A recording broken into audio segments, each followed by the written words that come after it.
अभी जब मैं आ रहा था, पाकिस्तान का एक बहुत बड़ा चैनल है, उस पर लिखा हुआ है कि मौलाना खानज़ेब जाबाहक।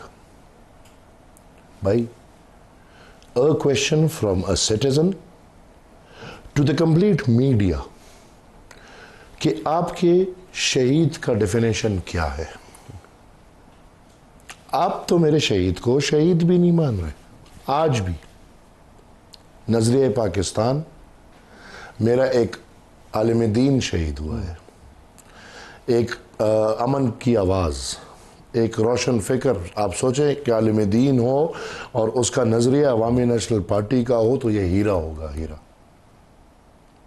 और वो उसको आज बाजौड़ के सेंटर में, खार में, जहाँ पे तमाम सरकारी अमला है, उनके बीच रैली में शहीद किया गया है।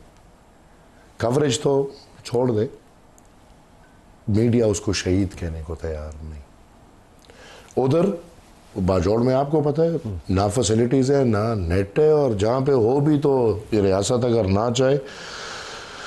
बच्चों की जो हालत है, और उन्होंने फैसला किया कि हम एहतजाज करेंगे तो उस पर शेलिंग हुई। हम चीख रहे हैं। तल साहब, आप अपने रिकॉर्ड्स निकाल लें, आपके साथ जब भी मैं बैठूँ हमने ये बात की है।